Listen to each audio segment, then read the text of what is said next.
I became Xie Zhuojin's wife only because I married in place of my elder sister. That night, he lifted my veil and looked at me for a long time, then suddenly curved his lips slightly. Don't be afraid. From now on, you'll be my wife, and I'll make sure we live a good life together. I won't think about that faithless person anymore. Do you believe me? Second mother? I believed it. And so the couple lived in perfect harmony for the rest of their lives. As he lay on his deathbed, surrounded by his children and grandchildren, he held me close, his tears burning my cheeks. If I had sent you back to the Chui family all those years ago, would you have taken your own life? I held my breath for a moment and didn't react, but he had already closed my eyes for me with a sense of peace. That's good. That's good. After 40 years of marriage, I've known for a long time that you're stronger than she is. I'll have you buried back at the Chui family estate.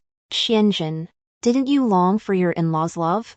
It was meant to set things right from the start. It was my mistake to have Inger bear my child without any legal recognition or status. It was only then that I realized why I had never been blessed with a child. I wonder why he doesn't take a concubine, yet comes home late every night. My lifelong happiness has become a joke. I won't rest in peace. When I opened my eyes again, my elder half-sister was grabbing my hand, trying to push me out of the wedding palanquin. This is my marriage. After all, little sister. I'll get married on my own. Ancient romance's exciting storylines are coming. Don't miss out if you're a fan. At that moment, the wedding palanquin heading to the Xie family's residence had already left the gates of the Chui mansion. On the long street, in full view of everyone, my bridal veil and wedding shoes were snatched away, and I was thrown out of the wedding palanquin. Just as the crowd was buzzing with conversation, a young girl suddenly walked up beside me and handed me my veil. A veil covers my face. I bent down to thank her, but she held me up. She crouched down and, taking advantage of the moment, slipped a pair of new embroidered shoes onto my feet, then said proudly, "You have to give me back these shoes tomorrow." I looked up without thinking, only to meet a pair of worried eyes. Seeing this, I curved my lips slightly. "Don't worry, my dear. I won't kill myself. Could you give me your address? I'll change my clothes and come find you, okay?" She let out a sigh of relief, slipped me a note, and then walked away, glancing back every few steps. I turned around and headed home. The noise around me gradually grew louder, as if my hearing had suddenly returned. I raised my hand to shield my eyes from the sunlight and noticed that my raised hand was fair and smooth. My steady footsteps cut through the air. I can't believe I actually. Back to the year of her coming-of-age ceremony. As I pushed open the door to the Chui residence, a handsome, refined face suddenly flashed before my eyes. With tears in his eyes, he said with a smile, "If there is an afterlife, I will make sure her brilliance is never dimmed. To be honest, I've never actually forgotten your sister. After spending so much time with you, I understand why your parents-in-law don't like you anymore." At that thought, I stopped in my tracks. After a moment's hesitation, he stepped into the Chui residence. "Jenner, you were treated unfairly today." When I heard those words, it felt as if a guitar string had plucked at my heart, the sharp pain giving way to a dull ache. It stirs my heart, and bubbles of hope rise up and envelop me. It's like a beautiful dream, one that brings tears to your eyes for no apparent reason. My parents have never favored me. In my 2 lifetimes, this is the first time I've heard them not take my sister's side. It was just an objective statement, yet it moved me deeply. But the very next second, just as I was about to say it was okay, there was a hint of regret in my father's eyes as he looked at me. "Your sister has always been spoiled, but thankfully everyone is now in their place. And she hasn't caused any major trouble yet. That was Inger's marriage to begin with, you basically stole it from her. I'll make sure no one talks about what happened today." My mother paused for a moment before stepping forward to take my hand. "Jenner has always been well-behaved and sensible. She doesn't like to cause trouble. You certainly won't tell anyone about the stand-in bride arrangement, will you?" I was taken aback. The warmth that had been enveloping me was instantly pierced, and a chill had already spread through my entire body. "They treat me well, but they treat my sister even better. He always tried to cheer me up just to protect my sister. I've heard that the young master of Censor Lu's household is quite a fine young man as well, but he was just transferred to Xiaozhou this year. If you were to marry him, I'm afraid you'd have to be apart. Just then, I suddenly spoke up, I'm not getting married. My father paused. The concern that had been evident in the corners of his eyes and the arch of his eyebrows suddenly vanished. And in an instant, he assumed the air of the head of the family. You're out of line. It's just because your sister married well that you refuse to be outdone by her. You've been like this ever since you were little. You have to come in first no matter where you go. And you simply must outdo your sister. My mother bit her lip, stepped in front of me, but what she said was still meant to persuade me. Young Master Lu is quite a fine young man as well. Cui Xianjin, you don't have to be so much better than Gao Yinger. You're all sisters from the same family, why must you? I didn't want to hear any more, so I spoke up to interrupt. I'll enter the palace for the selection process. Then, both of them were taken aback. A smile played on my lips, but my eyes were filled with bitterness. My parents want my older brother to rise to the top, so I'll do my best. I paused for a moment, then continued, but for the time being, you'll have to listen to me. The voice was clear and gentle, yet very firm. You have to give me 40% of the harvest from the fields around the house. With that, I turned and went back to my room. Once you've made up your mind, come find me. Wait a minute, the horse whinnied. The gate to the mansion, which had just been closed, was knocked open. Xie Zhuojin, dressed in his groom's attire, suddenly appeared at the door and said urgently, Mom and Dad, I have something to say. My feet froze in place, but he closed the door even more quickly. Xie Zhuojin has something to say, but I don't want to hear it anymore. I couldn't tell which of his words were true and which were false, so I just pretended not to hear him. In my past life, even as I was stepping in as his bride, I knew I couldn't fool him. His elder sister had known him for many years. As soon as he lifted the veil and took a single glance, he would know that the bride was someone else. So when the veil fell, I hardly dared to look up. I knelt straight away and apologized. Mr. Xie, I'm sorry. I'm not the older sister. Xie Zhuojin stood in front of me, saying nothing for a long time. I thought he would fly into a rage, order someone to tie me up and take me back to the Cui family, and expose the Cui family's marriage scam in front of everyone. But he just asked me, did you come here of your own free will? I shook my head. On the night before her wedding, my older sister knelt before her parents and told them she already had a lover and would absolutely refuse to marry into the Xie family.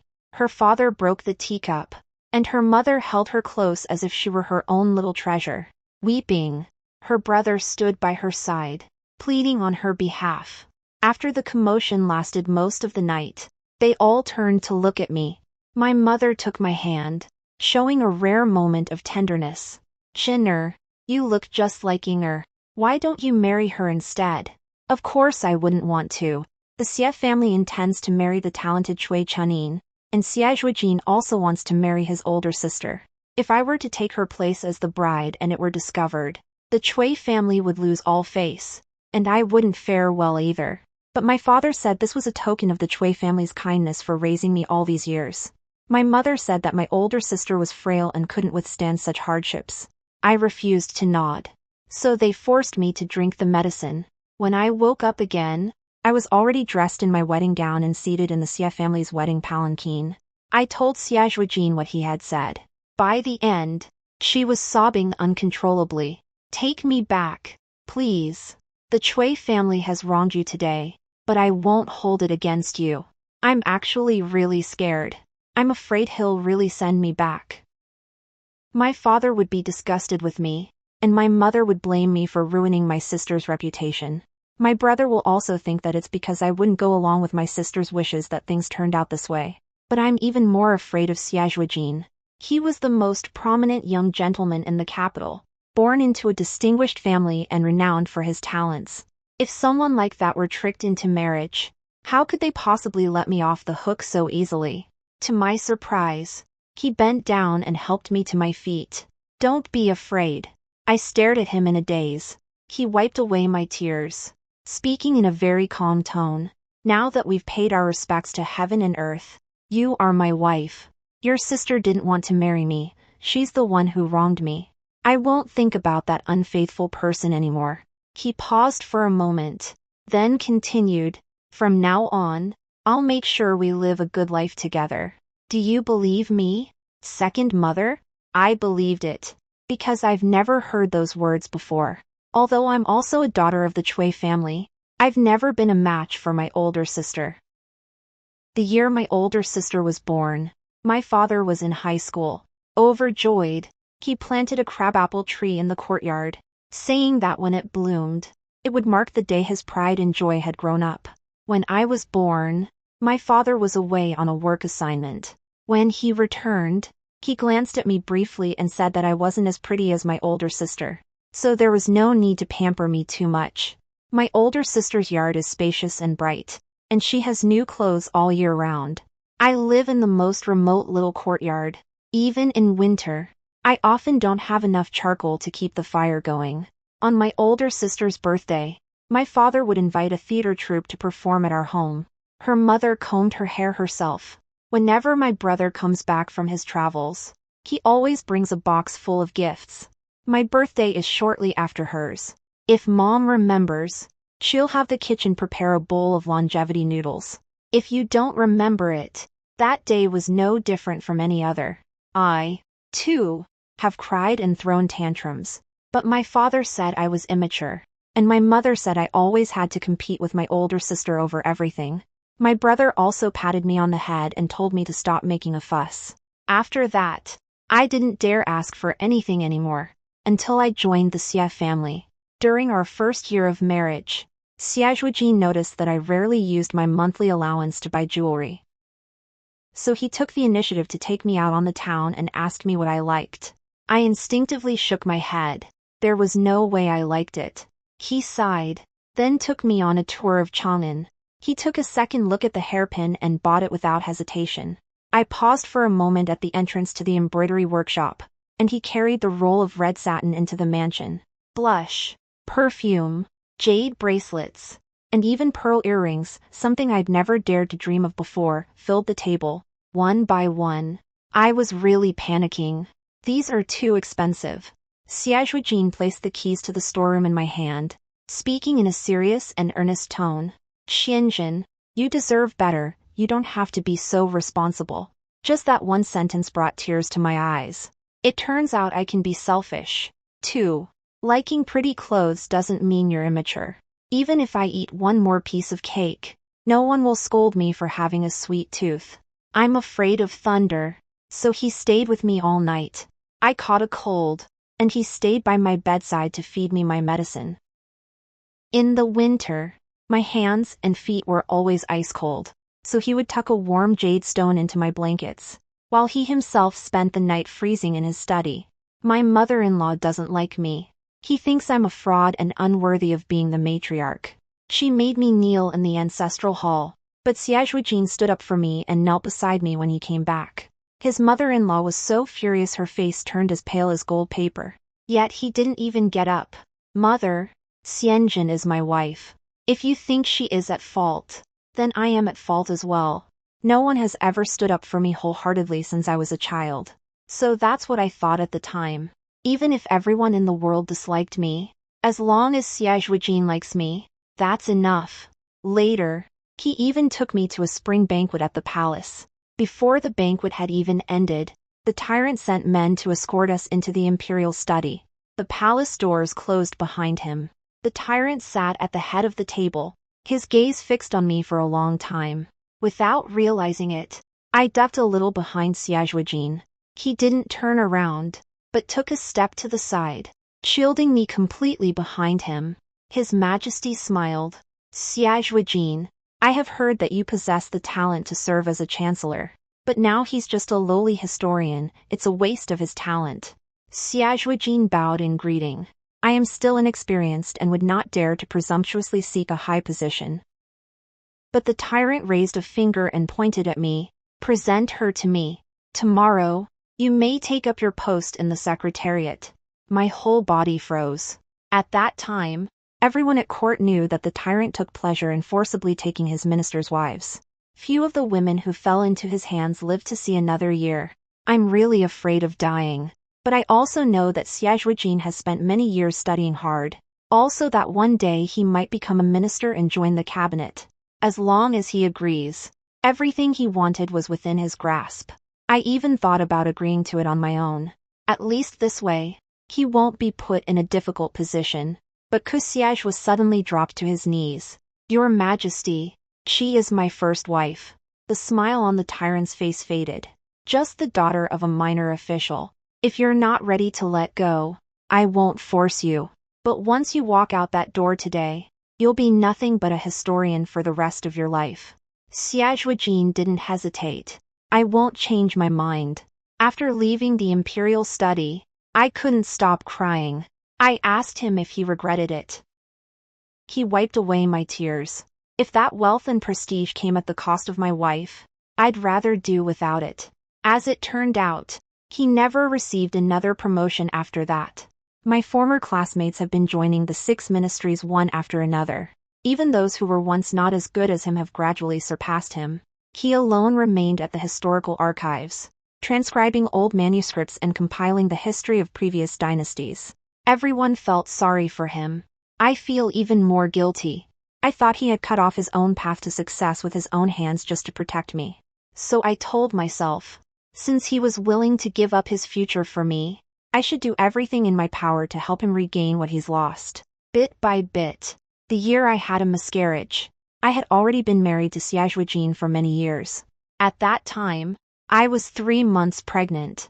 Xie Zhuojin was so happy that every day after returning to the mansion, he would sit by my side for quite a while. Even though he knew the baby hadn't moved yet, he would still place his hand on my lower abdomen and say with a smile, "This is our child."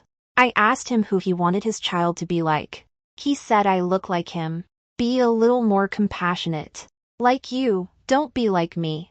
I didn't understand it at the time. I just felt happy. Because this is my child with him. It was also the first time I had family members who were truly my own. By that time, my elder half-sister had been missing for quite some time. The Chui family told outsiders that, overcome with shame after breaking off the engagement, she had voluntarily gone to the family temple and did not wish to see anyone from outside the family for the rest of her life. I've been there a few times, but my mother stopped me, saying that my sister wouldn't see me because she felt I had stolen her chance at marriage. I've always felt guilty about this. Whenever a festival comes around, I prepare clothing, money, and pastries and have them delivered to the family temple. But it wasn't until I was on my deathbed that I realized those items had never been taken to the family temple. They were all taken to a mansion outside the city. Chui Chunying lives right there. After the wedding palanquin left the Chui family's home that year, she soon realized that her so-called beloved had no intention of marrying her. So she went to my husband and, in tears, told him that she had only been afraid at the time and hadn't really been unwilling to marry him. Xie Zhuojin cherished their past affection, which is why he kept Chui Chunying living outside the city. By day, he is my loving husband. After dark, he would make up an excuse to stay at the historical archives so he could go outside the city to be with her. Unfortunately, I know nothing about these things. I was still naively convinced that I was his one and only true love. One day, he returned to the mansion very late, reeking of alcohol. I had a stomachache, so I wanted him to go to the study to rest. But he held me tight. I sensed something was wrong, so I kept pushing him. "Zhuojin, I'm pregnant." He didn't stop. I begged him through my tears, reminding him over and over again to think of the child. But he seemed genuinely drunk and couldn't hear a thing. That night, I was in terrible pain. By the time dawn broke, the bedding was already soaked with blood. We weren't able to save the baby. The doctor said my injuries were too severe, and that it would likely be very difficult for me to get pregnant in the future. After I woke up, I didn't speak for several whole days. Xie Zhuojin has been kneeling by the bed the whole time.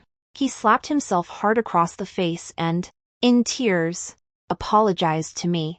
I was drunk. "Xianjin, it's my fault that our child suffered. He didn't eat or sleep, staying by my side for many days. I was sick for a while, and he lost a lot of weight too.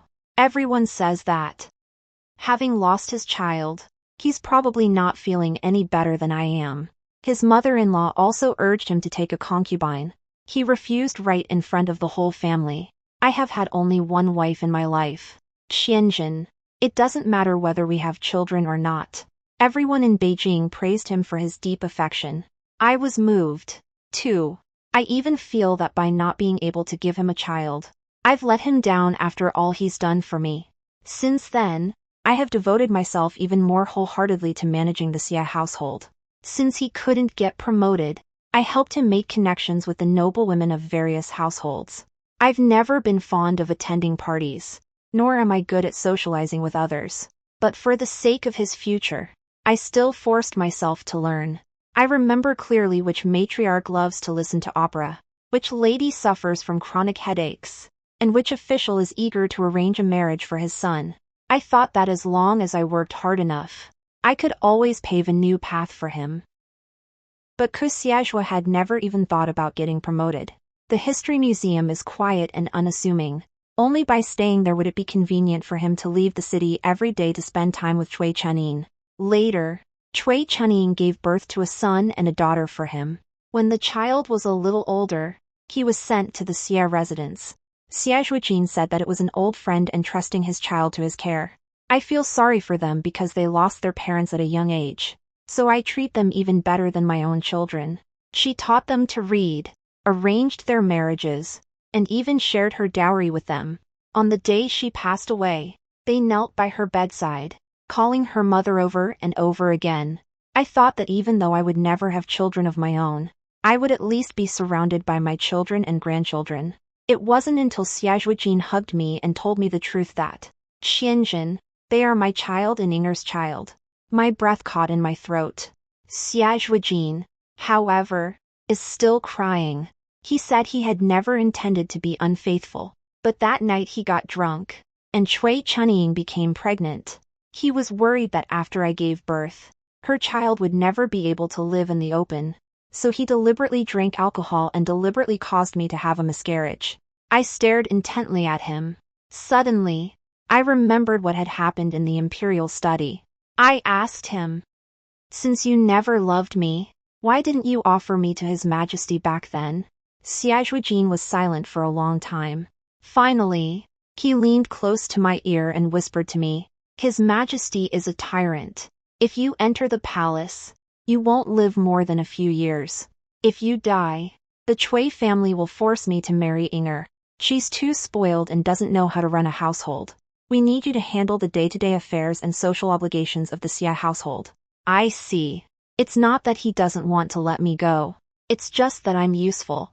He needs a virtuous and capable wife who will care for his parents, manage the household, cultivate relationships with the powerful and influential, and raise the child he has with his beloved.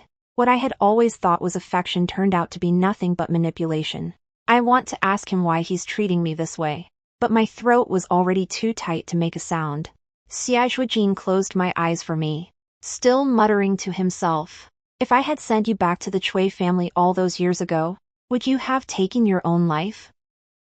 "I don't think so." He thought for a moment, then spoke with conviction. "You're stronger than Inger." A crimson tear rolled down the corner of my eye. He never managed to close his eyes, even as he died. It was quiet outside the door for a moment.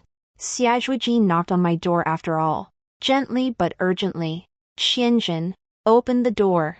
I didn't move. He softened his tone. "I know you're going to the palace for the selection. The new emperor has a violent temper. Few of the women who enter the palace meet a good end. You can't go." I lowered my gaze and smiled. The next moment, the door was pried open.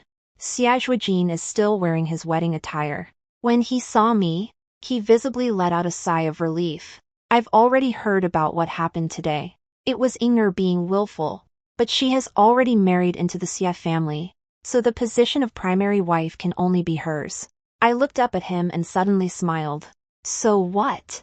He paused for a moment, as if he had finally come up with a solution that would satisfy everyone. Your sister is too childish, she doesn't understand those intricate, convoluted schemes. I can save your life. If you become my co-wife, you won't have to marry a tyrant. I was so angry I started laughing. After a moment, he suddenly spoke up and asked, "Do you know, sis?" Xie Zhuojin frowned. "She's innocent, so there's no need to tell her just yet. Once you've entered the mansion, I'll take my time persuading her." I nodded. So what young Master Xie meant by saving me was to have me take over the management of the Xie household without my sister knowing. His expression changed slightly. "Qianzhen, that's not what I meant." "So what do you mean?" I interrupted him. "You couldn't bear to see my sister get hurt, so you made me suffer instead. You're afraid my sister won't be able to manage the Xie family properly, so you're letting me take charge. When she has a child someday, will I have to raise it for her, too?" Xie Zhuojin froze in his tracks. A broader smile spread across my lips. "Thank you, young Master Xie. I don't want to." He didn't seem to expect me to refuse. A moment later, his tone grew somber. "Entering the palace is no child's play. You're going to die. That has nothing to do with young Master Xie either." I got up and opened the door. "Please go home." But then Xie Zhuojin suddenly grabbed my wrist. "Cui Qianzhen." I turned to look at him. For a split second, a flicker of panic crossed his eyes. As if he were afraid I'd actually walk through the palace gates and never look back. "Why do you have to be so stubborn with me? Being a secondary wife might be a bit of a sacrifice, but I'll always protect you. Besides, you've always been stronger than Inger." My movements came to an abrupt halt. He had said those words in his previous life as well. I slowly looked up. He met Xie Zhuojin's gaze, which had suddenly gone stiff. "I see. It wasn't just me who was reborn." Just as he was wondering how to bring it up, the sound of hurried footsteps suddenly came from outside the courtyard. The Xie family's servant, his face drenched in sweat, knelt heavily by the door. "Young master, you'd better go back and check on things. The lady is throwing a fit. She smashed the wedding cup and said that if you didn't come back right away, she'd throw herself to her death right there in the wedding hall." Xie Zhuojin's brow furrowed, and his grip on my hand loosened. He turned to look at me, his tone resigned. "Inger is a bit impatient, so let's leave it at that for today. I'm going to head home now. Think carefully about what I just said." I didn't say anything. As he turned around, his gaze suddenly fell on the window. A crimson wedding gown was draped there, a phoenix embroidered in gold thread, its tail feathers spread wide and shimmering with brilliance, took up nearly the entire hem of the garment. Xie Zhuojin paused for a moment, then smiled. It was as if they had finally seen through my hypocrisy, and I felt a great sense of relief. "I knew you were just sulking at me. All right, I'm not mad anymore. Just keep embroidering your wedding gown and wait for me to come and take you back to the manor." He paused for a moment, as if bestowing a favor. "Even though I can only be your secondary wife, I'll still throw you a wedding. Don't worry, I won't let you suffer any injustice." With that, he hurried away. He didn't even wait for my answer. I stood there for a moment, and finally burst out laughing. What a great honor, young Master Xie. Unfortunately, that wedding gown wasn't embroidered for him. It was delivered by a eunuch from the palace. Along with it came a secret imperial edict. His Majesty has exempted me from the selection ceremony and ordered me to enter the palace directly in half a month. His title and rank have not yet been determined, but my name has already been recorded in the imperial genealogy. I'm about to enter the palace. I lowered my gaze to look at the phoenix spreading its wings as if to take flight, and I, too, felt a sense of doubt. In my past life, it was only after the spring banquet that the tyrant took a liking to me. Why did he summon me to the palace so much earlier in this lifetime? But doubts aside, I have no intention of turning back. The Cui family doesn't value me, so Xie Zhuo has no choice but to take advantage of me. Everyone in this world wants to choose a path for me, but no one has ever asked me where I want to go. In that case, I'll go on ahead by myself. What was the tyrant like? What was the harem like? Everyone has to die eventually. If you're not taken seriously no matter where you go, you might as well aim for the very top. In every direction, the path lies ahead. My father thought it over all night long, and in the end, as he looked at that secret imperial edict, he gritted his teeth and agreed to my terms. I get 40% of the revenue from the storefronts in my building. Several additional storefronts in the capital were allocated to me, and I was given the freedom to manage them as I saw fit. When my mother handed me the key to the storage room, she spoke with some hesitation. "Chinner, His Majesty treats you differently from others. Once you enter the palace, remember to support your brother, he's been quite kind to you." I looked down, took it, and said, "Okay." She immediately breathed a sigh of relief. It was as if these items weren't part of my dowry, but rather a business deal the Xie family had struck with the imperial court. I gave a self-deprecating smile. She suddenly saw my worth.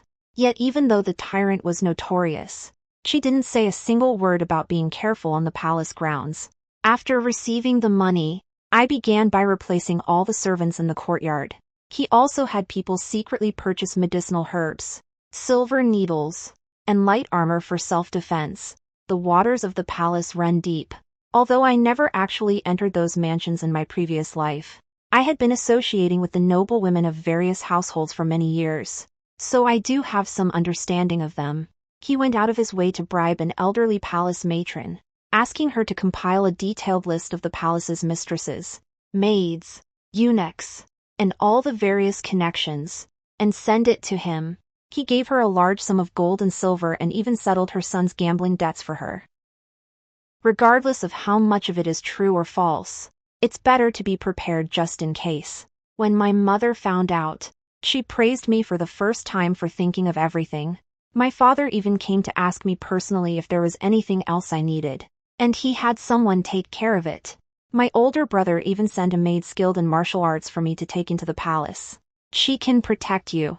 Her tone was stiff and unnatural, as if she weren't used to being nice to me yet. I suddenly found it funny. Back then, all I wanted for my birthday was a bowl of clear noodle soup, but they all thought I was being too demanding. Even though I haven't entered the palace yet, the family bonds I lost 16 years ago have all been restored. Just then, Xie Zhuojin returned to her parents' home. A banquet was held in the front hall. My father and older brother were chatting and laughing cheerfully with Xie Zhuojin, passing cups back and forth. What a lively scene it was. It was as if the scandal of the arranged marriage had never happened. I didn't go over, partly to avoid any appearance of impropriety, and partly because I found the whole thing disgusting. Just as she was checking the trunks and baskets she needed to take to the palace, Xie Zhuojin came looking for her. She was dressed in a crimson bridal gown, her head adorned with pearls and jewels, and her hair styled in a bridal bun. "Is my little sister still mad at me?" I kept working without stopping, but didn't answer. Seeing this, she said with a smile, "I was in the wrong that day, but matters of the heart can't be forced. Chua has feelings for me now, and if I were to step aside, it would only end up hurting all three of us." She looked at me and sighed softly. "I heard he came looking for you. Zhuojin is kind-hearted. He says he's willing to grant you the status of a secondary wife so that you may escape your suffering. If my little sister really does join the Xie family, I'll treat you well, too." Those words were spoken gently, as if he were being incredibly magnanimous. It was as if she wasn't the one who had run away to elope back then. I curved my lips slightly. "I hope that when we meet again, you'll still be up there on high." The smile on Xie Zhuojin's face vanished instantly. She could no longer keep up the act. When he took off the mask, he was once again that green-faced, fanged creature. "Xie Zhuojin, don't push your luck. I am, after all, the primary wife. You're nothing but a secondary wife." Just as it was at home before, so it will be at the Xie family's house. "Do you really think your parents and older brother will take your side?" she said smugly. "They'll only love me." I slowly stood up and spoke with conviction. "You're afraid I'll take Xie Zhuojin's love away from you, but you still want me to marry into your family. I'm guessing it's because you can't keep the Xie household in order and want someone to clean up your mess, right?" Xie Zhuojin raised her hand as if to hit me, but I was faster. I grabbed her wrist and slapped her across the face with the back of my hand. The sound is crisp and loud. The courtyard fell silent in an instant. Xie Zhuojin heard the commotion and rushed over. Seeing Cui Chunying covering her face, he immediately shielded her behind him and snapped at me. Qianjin, you're going too far. I looked at him, finding it somewhat amusing. She tried to hit me, so I hit her back. Is that going too far? Xie Zhuojin frowned. Inger is already my wife. If you join the Xie family in the future, you should treat her with respect. But I understand that you're resentful. I can let today's slap slide. His tone was forgiving. It's like saving face for a child who doesn't know any better. I was so angry I almost laughed. So I raised my hand and slapped him across the face again. The blow was so hard that Xie Zhuo almost turned his head away. The room was silent. It's finally settled down. I curved my lips into a smile, feeling completely satisfied. Now you can make a fuss. It wasn't until I was on my deathbed in my past life that he finally confessed. So I didn't even have time to get my revenge. Now, at last, I've been able to let off some steam. Seeing this, Cui Chunying let out a scream and ran into the front hall, crying, "Mom and Dad, my little sister has gone crazy. It's one thing that she hit me, but she actually dared to lay a hand on my brother-in-law." My father stood up and looked at me with a complex expression. In the past, whenever my older sister cried, he would always scold me first. But this time, he glanced at me first, then looked down at the gift registry on the table, and finally managed to suppress his anger. "It's just a little bickering between sisters. Why are you making such a big deal out of it?" My mother was also busy trying to persuade him. "Inger, today is your return visit to your parents' home, such a joyous occasion, and yet you've made such a scene that people are laughing at us." I stood there watching, finding it somewhat intriguing. I didn't realize how obvious the bias was, but I'd rather not have that kind of favoritism. Now that I've been given a second chance at life, I don't want to have to beg anyone to love me anymore. What I want is that one day, whether I'm useful or not, no one will dare to walk all over me anymore. Tears hung on her cheeks, teetering on the brink of falling, and she trembled with grief. He stood there frozen, as if he couldn't believe it.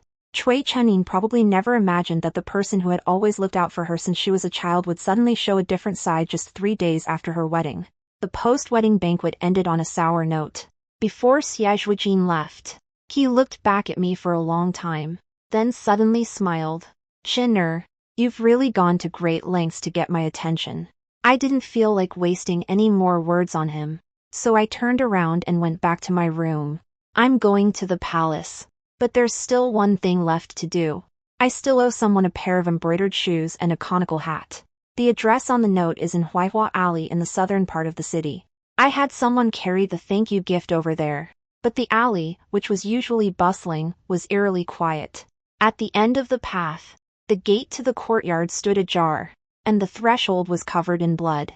My heart sank, and I pushed the door open and walked in. More than a dozen bodies lay scattered haphazardly across the courtyard. The girl who had put the conical hat on me that day was standing on the veranda, clutching a broken sword. The blade has already been rolled. She was covered in blood, and she was shielding a young child behind her. The man at the head of the group laughed and said, "The Wen family has been in hiding for so many years, but we finally tracked them down." The girl's voice trembled, but she didn't take even half a step back. "My parents are already dead. What more do you want?" The man didn't answer. He simply raised his sword and swung it at him.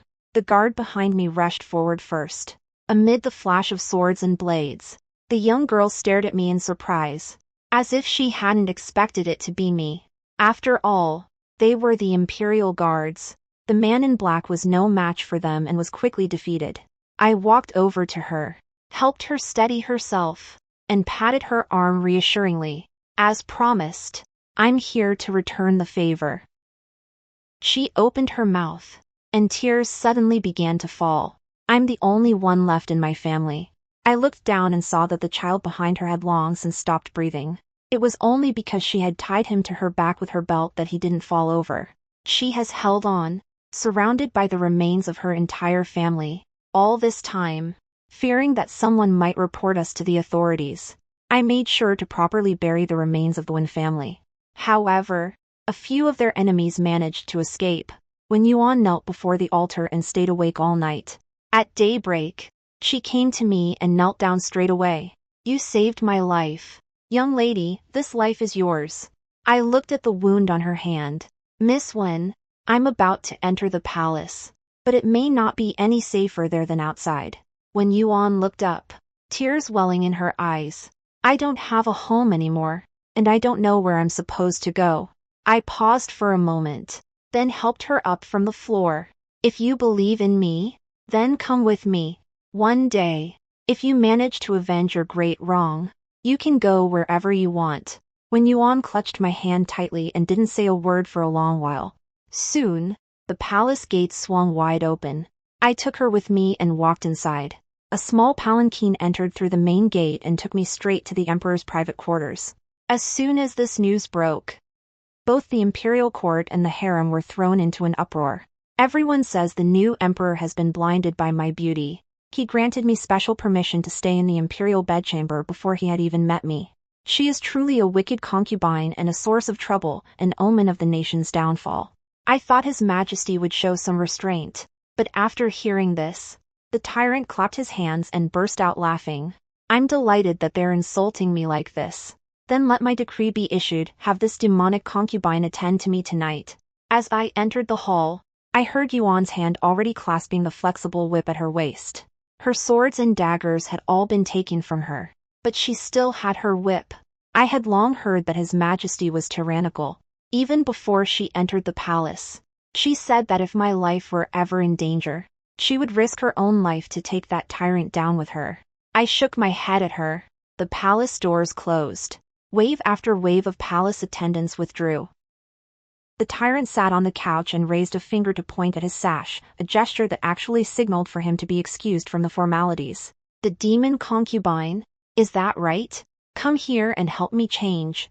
I walked over and untied his imperial robe for him. Just as my shirt was coming undone, I suddenly stopped. The white cloth binding my chest was wrapped very tightly, and my waist and abdomen were covered with indentations left by years of constriction. My hand paused. He instinctively reached out to touch it. My lips moved for a moment, but no words came out. But before I could even ask, the tyrant beat me to it. You are someone who has been reborn. My whole body froze. It was as if my soul had suddenly been snatched away. For a moment, I didn't know how to react. But she slowly removed her headband, let her long hair fall loose, and said nonchalantly, "You suffered a lot of injustice in your past life. This time, I'll avenge both your past and present grievances for you." I stared at her, and it was a long time before I asked, "Why?" Her eyes suddenly welled up with tears. The tyrant who had just moments ago been out there cursing and ordering beheadings was now the first to shed tears. "Because I want to go home," said the imperial astrologer. "Only someone who has been reborn can help me get home." She wiped her face, and her voice changed. "By the way, my name is Jiang Mingyue." I was taken aback. But she suddenly seemed to open up and began talking about the past. She said she wasn't from around here. In her hometown, women can go to school, hold public office, and no one can tell them what to do if they choose not to marry. There are iron cars on the streets that drive themselves, and iron birds in the sky that can carry people. No matter how far apart we are, we can still hear our loved ones' voices instantly. She said the houses there are very warm in winter. There are lights everywhere at night. If a woman is mistreated, she can report it to the authorities. There's no need to first ask her if she was wearing inappropriate clothing. I was so engrossed in what I was hearing that I couldn't help but ask, "Over there, can women become emperors too?" Jiang Mingyue suddenly smiled. "Over there is no longer an emperor." She raised her eyes slightly and gazed out the window, as if lost in thought. "Bright moon." Jiang Mingyue's voice was firm yet gentle, and I couldn't help but believe her. "You're not a cruel person, so why are there so many rumors?" At this point, Jiang Mingyue almost laughed until tears came to her eyes. "After I ascended the throne, I established schools for girls on a large scale and reenacted the laws, yet simply for upholding the legitimate rights of young women. I was labeled a tyrant. She paused for a moment, her fingertips tapping lightly on the desk. I permit women to establish their own households, allow them to inherit family property, and permit widows to remarry. The court officials say I've broken our ancestors' rules.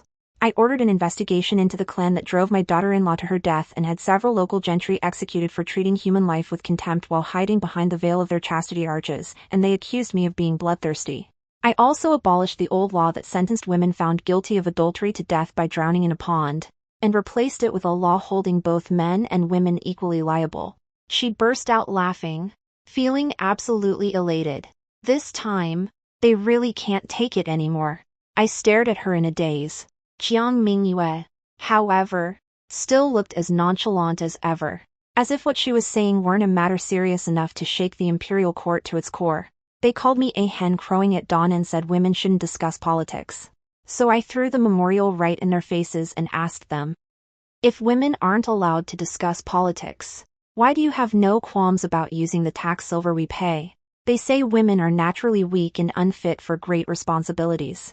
So I established a military examination and set up a women's military camp, allowing them to go to the border themselves to fight the enemy.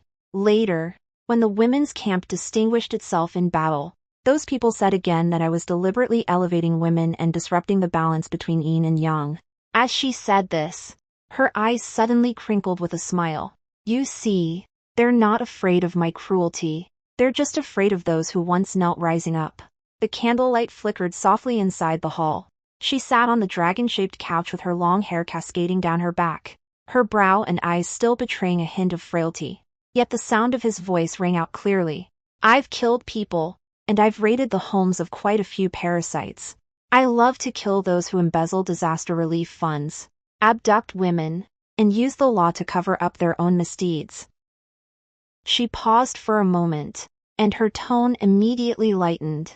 As for those who just criticize me, I don't even bother paying attention to them. She reached out to pour me a cup of hot tea, and her tone suddenly softened.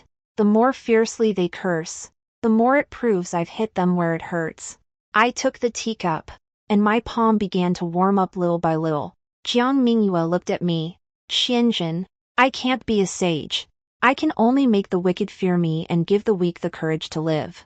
An emperor like that, they like to call him a tyrant. So let them. She smiled. After all, history books are written by living people. As long as one can hold one's head high before heaven and earth, history will pass its own judgment over time. I'm nothing more than a lonely spirit from another world. The voice was clear and resonant, yet tinged with melancholy. She stood with her back to me, tilting her head back to wipe away her tears. If I could truly change the fate of others and save humanity, my teacher would surely be proud of me. I took her hand from behind. I'm sure I will. It was as if she had suddenly cheered herself up. He immediately turned around, grabbed my hand, and said excitedly, come to think of it, with me as a demon concubine and you as a tyrant, we're a perfect match. I couldn't help but smile. This was the first time I'd laughed so heartily since I was reborn. The bright moon hung high in the sky. Shine upon me, and illuminate all women in the world. A few days after entering the palace, I was named a noble consort. Before long, the imperial edict conferring the title of empress arrived on the desks of the officials. The ministers knelt outside the palace gates and pleaded with the emperor until death. Jiang Mingyue sat in the hall eating grapes, smiling nonchalantly. If they want to kneel, let them kneel. It's not my knees, so it doesn't hurt me. I took the grapes she handed me and started to act all high and mighty. For the first time, I issued an edict in my capacity as empress, ordering the Xie family's estate to be seized and Xie Zhuojin to be brought to justice. In my past life, I managed the Xie family's affairs for many years. I know better than anyone else about the Xie family's misappropriation of ancestral land, their role in laundering stolen goods for others, and their illegal lending of usurious loans. The Ministry of Justice investigated based on the clues I provided, and the evidence was irrefutable. In less than half a day, the Xie family's estate was raided. After Xie Zhuojin was imprisoned, Xie Zhuojin went to the palace to plead for mercy. Having heard of the empress's virtue, she made a special trip here and knelt outside the hall for a long time, begging me to show mercy. They kept repeating that Xie Zhuojin was innocent and that the Xie family was loyal and upright. I simply raised my hand to signal Wen Yuan to come in. But once we actually entered the hall and she looked up and saw me, she got upset again. All the color drained from his face, and his voice was nothing short of shrill. "It can't be you." I sat on a high seat, looked down at her, and asked in a puzzled tone, "Why didn't Lady Cui kneel when she saw the Empress?" Her legs gave way, and she fell heavily to her knees. "If you have a grievance, just speak up." Xie Zhuojin, abandoning her usual haughty demeanor, stammered as she pleaded her case. They talked for a little less than half an hour, just going over the same old things over and over again. I'm not in a hurry either. Only after she had finished explaining her case did he ask in a calm voice, "You're pregnant, does Xie Zhuojin know?" Xie Zhuojin looked up suddenly. I smiled. "I actually think it's better for a child to live with his or her biological father." Her face went completely pale. After a moment, she suddenly burst into a triumphant laugh. "Is Her Imperial Majesty the Empress actually jealous of me? You entered the palace and won His Majesty's favor, yet you still can't forget Zhuojin. Xie Zhuojin, you're truly pitiful." I looked at her calmly. "I had a dream in which Xie Zhuojin was keeping a mistress, and it was you, sister. My sister bore his child out of wedlock, then brought the child to me and asked me to raise it for you." Xie Zhuojin's smile froze. She deliberately looked away, but still said loudly, "You're talking nonsense. Xia Lang loves me most of all. How could he possibly bear to make me his concubine? But the child you're carrying now isn't his either." With just one casual remark, I left her speechless. She lunged at me, trying to grab me, when Yuan kicked her back into the hall. Just then, His Majesty emerged from behind the screen, revealing his tyrannical countenance. "Since Lady Xie feels so deeply for me, I shall grant your wish." Xie Zhuo has now been stripped of his official rank and sent to the Imperial Temple on West Mountain to compile historical records and copy sutras. Xie Zhuojin is practicing asceticism while still wearing her hair in its natural state, praying for deliverance from the karmic obstacles within her. She paused for a moment, then smiled again. "Since you two are married, you may as well grow old together. It's not as if I'm separating you. A pair of lovebirds." Xie Zhuojin froze for a moment, then instantly collapsed to the ground. I didn't look at her again. The two people who had held me captive in my past life finally left the capital together. Only this time, I won't be there to clean up their mess anymore. I'm getting better and better at pulling the rug over people's eyes. His Majesty's Imperial Guards were dispatched specifically for this purpose, and they quickly brought the man in black who had murdered the Wen family to justice. Bounty in the underworld. In just a few days, someone presented a severed head. I had intended to let Wen Yuan leave the city, but she knelt before me and said she wanted to stay by my side forever. And with that, he said no more. Revenge has been exacted. Now that everything that needed to be done has been taken care of, I thought I'd feel a little more at ease. But for some reason, I suddenly felt a bit at a loss. Just then, Jiang Mingyue suddenly said she was going to teach me how to be an emperor. I thought she was joking, but she actually brought the memorial into her bedchamber. First, she taught me how to recognize people, who is truly loyal, and who is only paying lip service, who speaks of the state but is actually thinking only of their own landholdings. Teach me about taxes, the military, and riverworks as well. My head is spinning from all this. She then took my hand and circled a few passages in the memorial. Don't be fooled by long-winded speeches. When it comes to reading comprehension, focus on the big picture and ignore the details. The more beautifully a court official writes, the more you need to look for what he's hiding. I had a bit of a headache, so she tapped the back of my hand with her pen. In your past life, you were able to keep the Xie family in check and navigate the court with the noble women of various households. Why shouldn't you be able to rule the entire realm? There's no difference between home and country. They're both just groups of people fighting over money, power, and pride. When I thought about it, I realized that was true. Not wanting to let this wonderful teacher down, I studied even more diligently. Whenever I got stuck with my studies, she would tell me a story. Speaking of the history of her world, there was a woman named Wu Zhao. It means the sun and moon high in the sky. She ascended the throne as a woman, established the imperial examination system, and was skilled at recognizing talent and appointing the right people to the right positions. She is the idol of countless girls.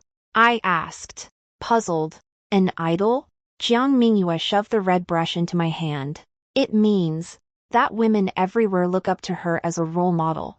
She paused for a moment. You should be like her and become a wise ruler.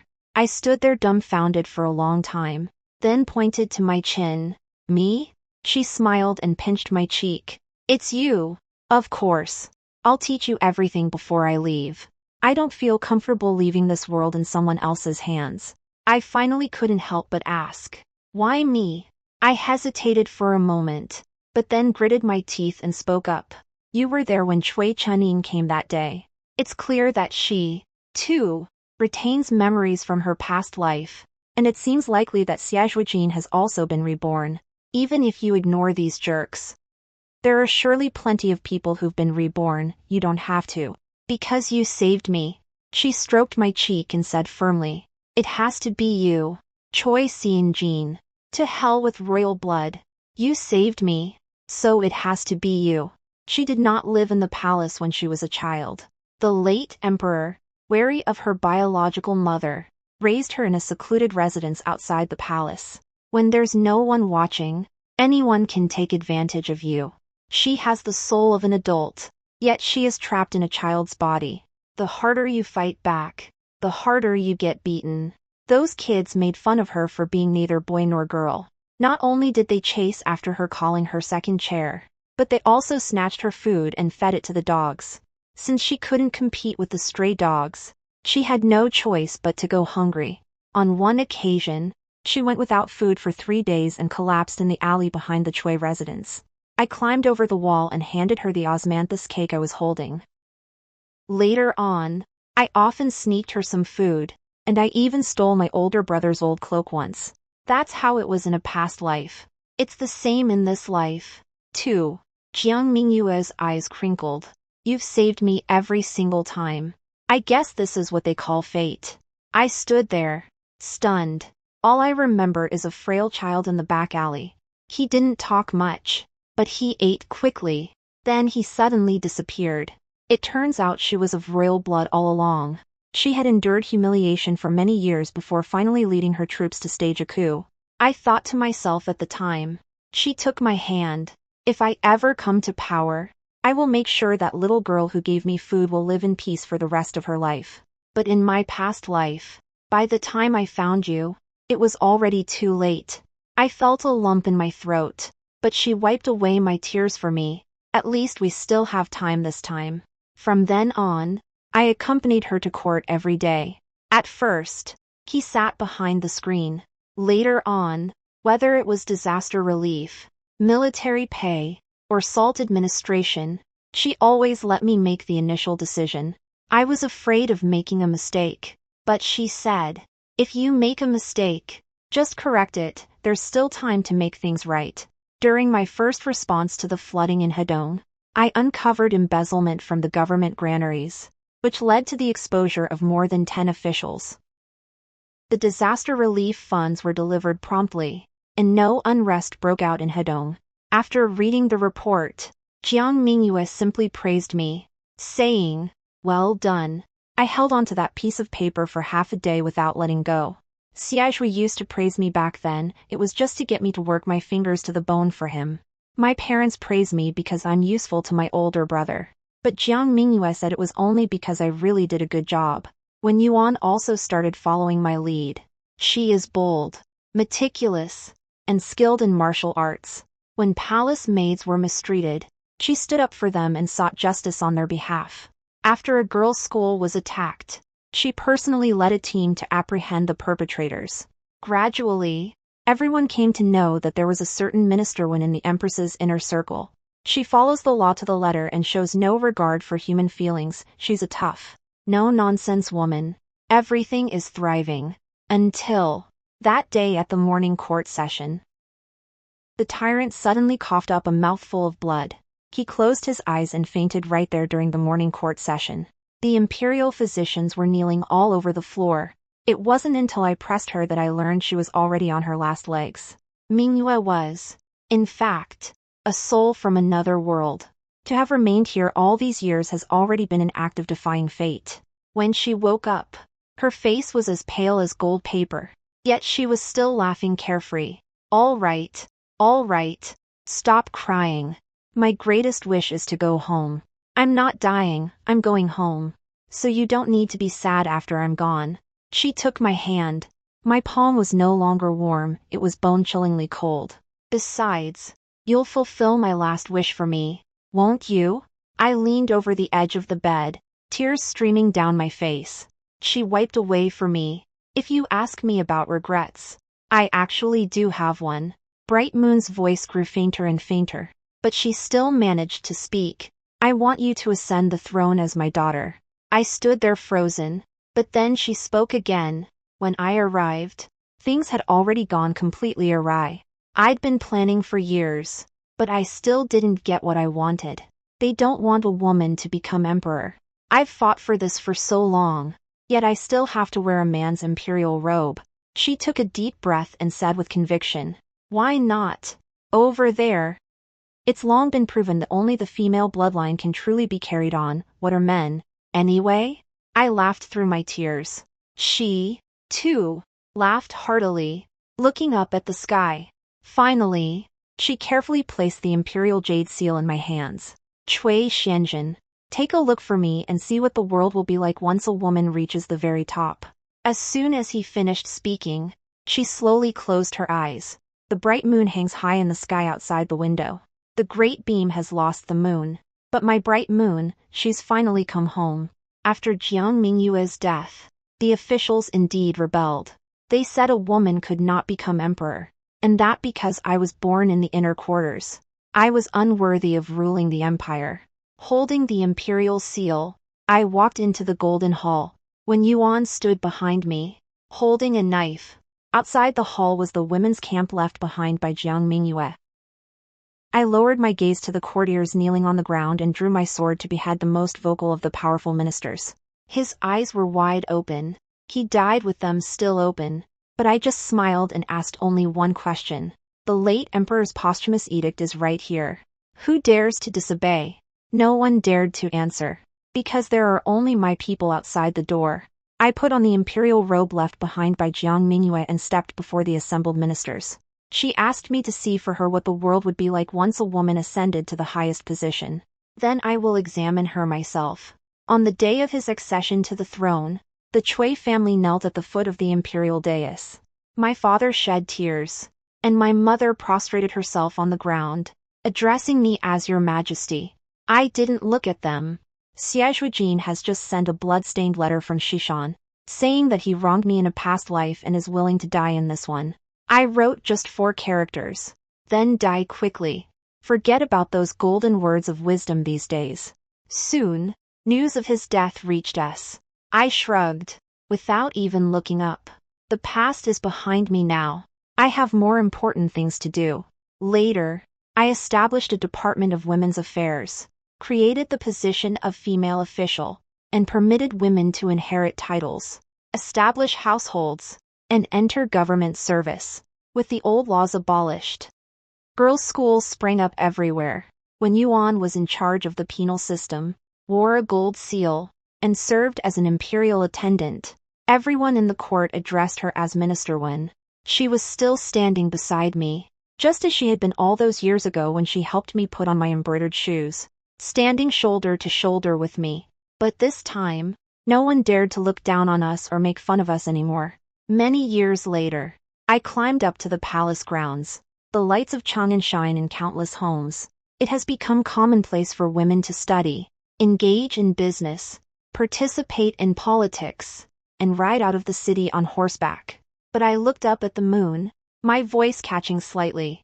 "Mingyue, did you see that? The wind blows across 10,000 li, yet no one answers. But I know she can see." That's the end of the story. Thank you all for sticking with me. See you in the next post.